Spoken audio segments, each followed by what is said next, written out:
It's the battle between two of India's finest female chess players, Koneru Humpy and Divya Deshmukh at the Tata Steel Chess India Blitz 2024. Divya and Humpy have had many interesting battles here, even in the 2023 edition where Divya went on to win the rapid section. She did beat Humpy in the final round, but right now it's time for Blitz. We have d4 knight f6, c4 e6, knight to f3, and we have the queen's gambit declined. Divya goes for knight bd7, bishop g5 played. For Divya, many options now: bishop e7, maybe bishop b4, maybe c6, maybe h6.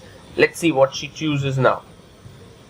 She takes a bit of her time. It's 3 minutes plus 2 seconds increment, pushes the bishop with h6, bishop h4, and now bishop b4, pinning the knight here.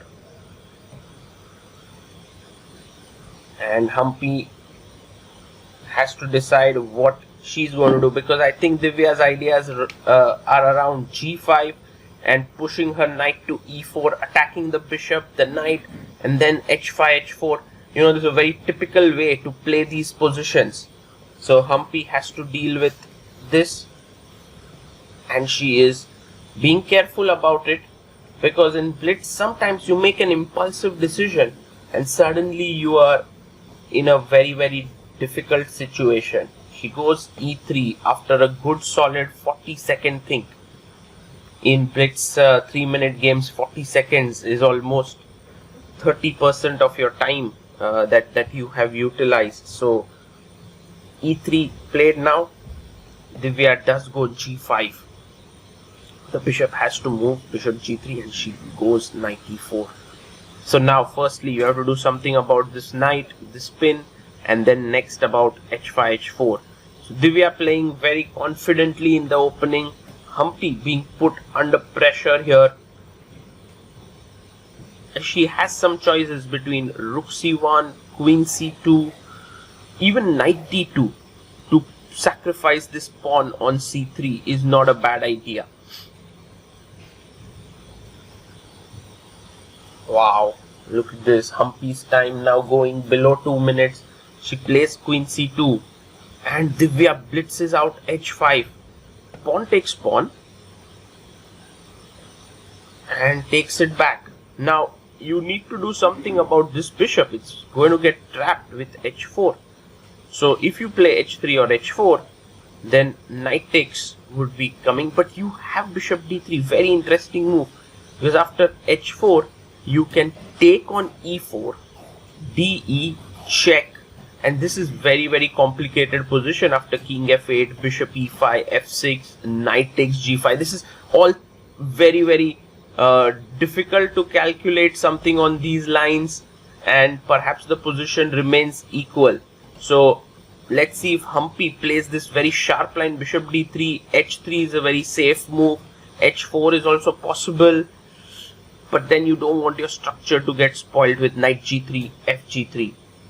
And now with all of this thinking by both the players, we have just reached move number 10 and she's already down to 50 seconds. She goes bishop d3, a bold move by Humpy, playing it over the board because she could very well be lost here with h4.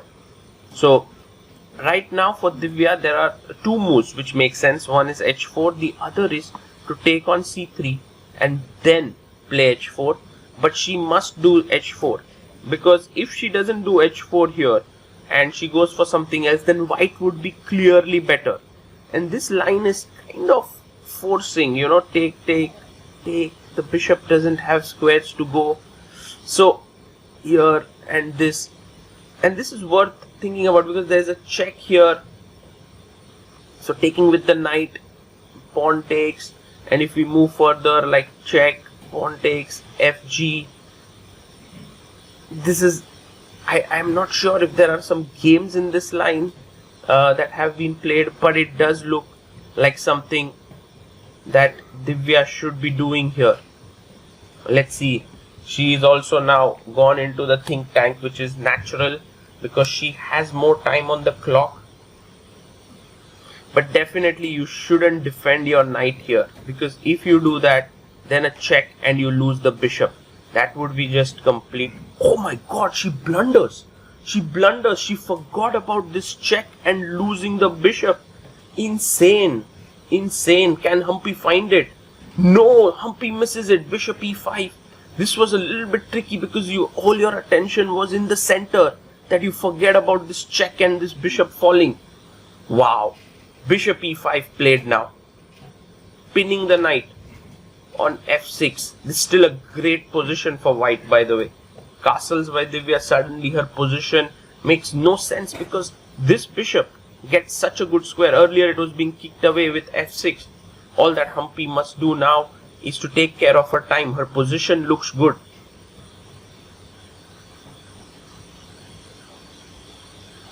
h4 played a super move.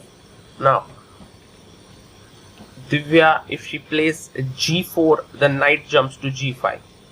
So yes, she does. The knight goes to g5. And now bishop f5. But aren't you losing a piece with f3?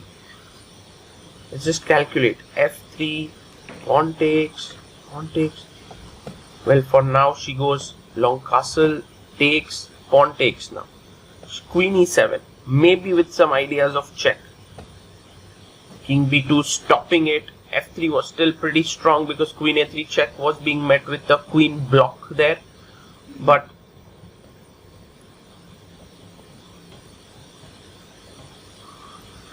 now Divya has managed to drum up some play, but not enough. f3, good move there by Humpy. And the problem is, if you move the knight back, it's bishop g6, fg6, queen g6. Queen is entering into the position, so you will have to do something else. She goes knight d7, attacking the bishop. Pawn takes, f6 played.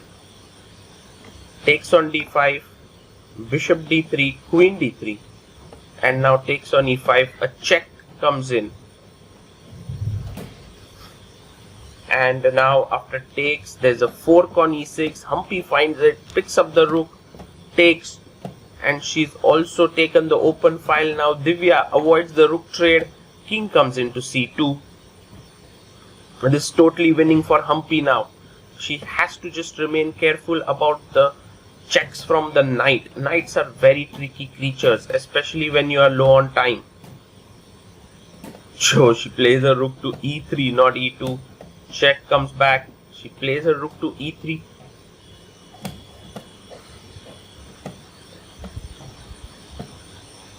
And taking up a pawn. Some fighting chances here for Divya. Rook e8, attacking the knight. Where will the knight head to? She goes to d6. A check by Humpy. Another check. King comes back. The speed at which both the players are playing is amazing. And Divya starting to make use of her trump cards there, which is the queen side pawns. Check. And now the king is in big trouble. She loses her h pawn. Check again. And now the g pawn also falls.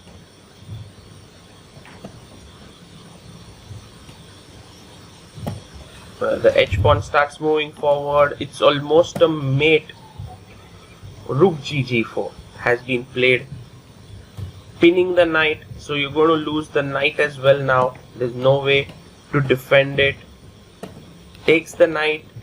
Rook takes pawn. Divya is now down an entire rook. She could resign this game. She gives a check, and Humpy misses it. Instead of this, she plays rook g6. Check. Ooh, and she asks Divya, like, what? And she herself is calling the arbiter. That's such a nice gesture. But the tradition of illegal moves at Tata Steel Chess India continues. Another year where we have an illegal move being made, and the arbiter says there's a check, and she played her rook from g4 to g6. They put the rook back on g5. but actually it was on g4.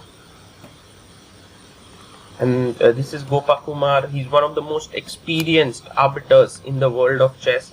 He realizes that an illegal move has been played and mentions that Divya would get an extra minute because of that, which means that Divya would get 1 minute 13 seconds while Humpy has 20 seconds, and I think that's good enough time for Humpy to win this position and entire rook up.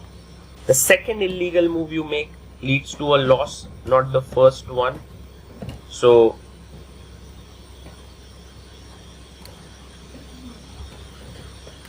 and Humpy just has to be careful not to make another illegal move. She brings her rook back, g4, takes the pawn,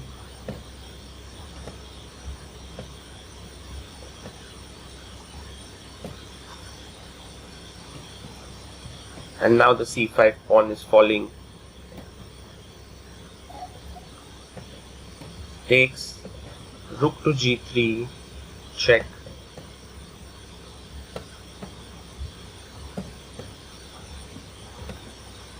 King e5. She was almost going to run into a skewer there.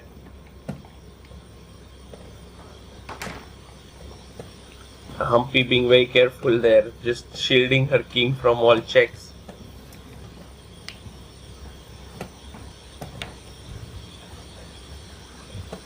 And now g5. Pawns are rolling down the board.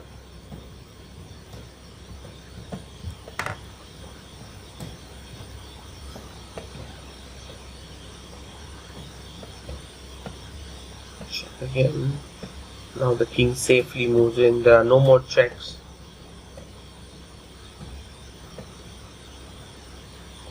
And rook d7. Divya resigns. Humpy wins.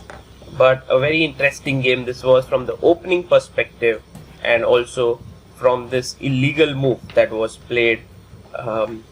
Yeah, there have been so many illegal moves at Tata Steel Chess India by players like Vidit, Pragg, and this year it was Humpy who made an illegal move. And this was a nice win for her after that. And the clock falls. But okay. That's fine.